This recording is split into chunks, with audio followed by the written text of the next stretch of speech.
I hesitate telling this because this is a long story. We got time. Okay, so I was in Seattle, and we were in junior hockey, and this was after I turned down the LA Kings for junior hockey, if you can believe that. We're in British Columbia playing a preseason game, and we had 3 players that hadn't gotten their papers yet. We had 2 Czechs and a Swede. No, 2 Swedes, and it doesn't make any difference. We had some Euros, right, on the bus, and we were trying to get from Kamloops to Seattle before we had to cross the border, and we couldn't get to the border, which is on the far west coast of Blaine, in time. So we tried to cross at one a little closer at Abbotsford, and we didn't have the paperwork there. They said, no, you've got to go to Blaine to get the paperwork for these players. So we couldn't get there in time. And they said, well, we can't let these players in. So one of the guys lived right there by the border and says, okay, now there's a road that runs along the Canadian side of the border. There's a ditch, and there's a road that runs along the U.S. side of the border. He said, we back out and we let the players off, and they went over to this place by the ditch, and we went back to the border, and they said, what'd you do with the players? I said, well, we dropped them at a motel for the night, right? So, and this is an old rickety bus. That's part of the story too. So we go back through, and we come down on the other side, and we get this little side road running along the side of the border, and here's the players. They come running through the ditch and up and get on the bus. And the bus, we can't get the bus in gear. This is just such a comedy of errors. And all of a sudden, pulling up beside us is a Border Patrol car. Of course. Yeah, and he said to the driver, who was our head scout, he said, "You got a problem?" He says, "Yeah, we can't get the bus in gear." And he says, "Well, what are you doing on this road anyway?" And well, we sort of got turned off on the wrong road. And he says, okay, follow me. I'll get you back to the road to get to the highway to go to Seattle. So, okay, we finally got the bus in gear. We followed him down the road for 10, 15 miles or whatever, and stopped at a Border Patrol station. And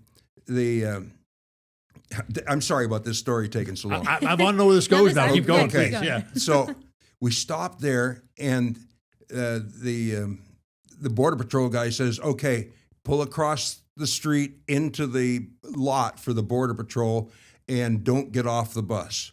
We knew what was going on, and somebody says, get those guys off the bus. Mm-hmm. And this is all a wooded area around this intersection.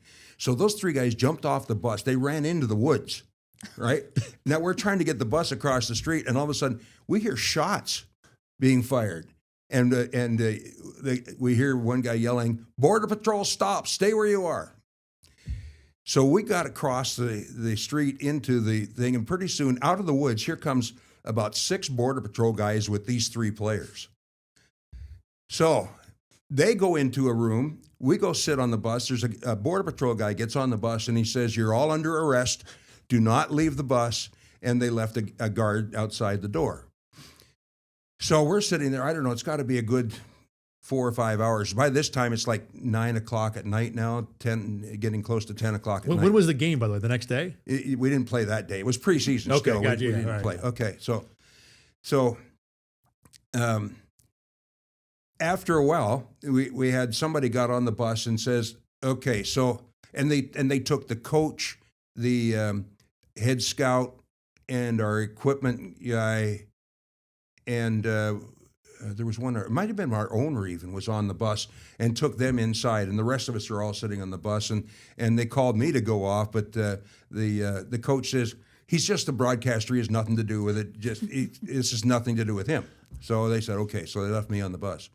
And I said, after a while, I said, I got to call home. Can I call my wife? And there was a telephone pole across the parking lot that that had a telephone on it. And he says, yeah, you can go use that phone. So I go over and I call that phone. I call my wife, and she says, well, where are you? I thought you were supposed to be home by now. And I said, we're at the border. We've been arrested for smuggling players. So she breaks up laughing. She's laughing all over the place. So I got back on the bus.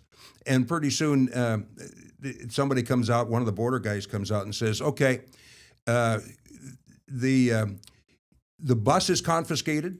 Their arrests have been made, and the U.S. attorney will be working with your team's attorney to figure out where we're going. And they said, what we're going to do is we're going to take you to Bellingham, a small town a little ways away, and you're going to have to get off the bus at a motel.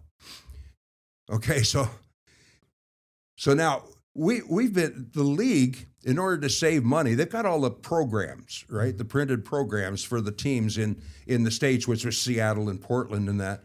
And they had loaded them in underneath our bus for us to carry across the border so they didn't have to pay duty on all of these printed magazines and stuff. So we've got these magazines underneath, and now we're headed to a motel. We've got a border patrol in front of us, a border patrol behind us, following us along. And we're going, what do we do? We can't let them see all these magazines.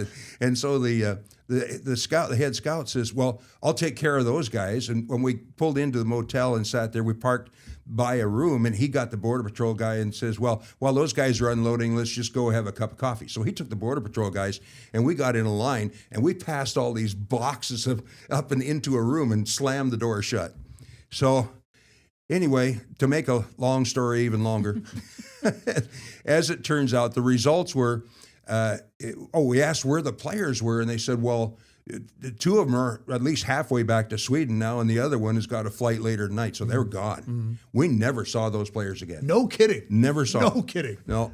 And he said, okay, none of you guys are under arrest. The U.S. attorney and your lawyer have worked out a thing, but you've lost the bus. The bus has been confiscated, and we'll be getting another bus for you tomorrow morning, which we got a bus. So we lost that bus, which was actually a good thing because it was a piece of crap. Right.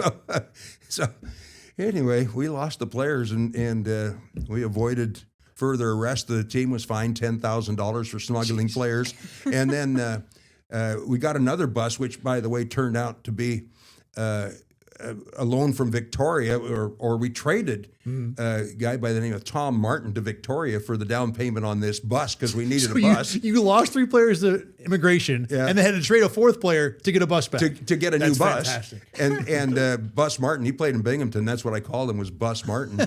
So we get this other bus, and that made the LA Times as the trade of the year. I bet. In the LA Times was the trade of the year was Seattle trading this bus, or this player, to Victoria for a bus.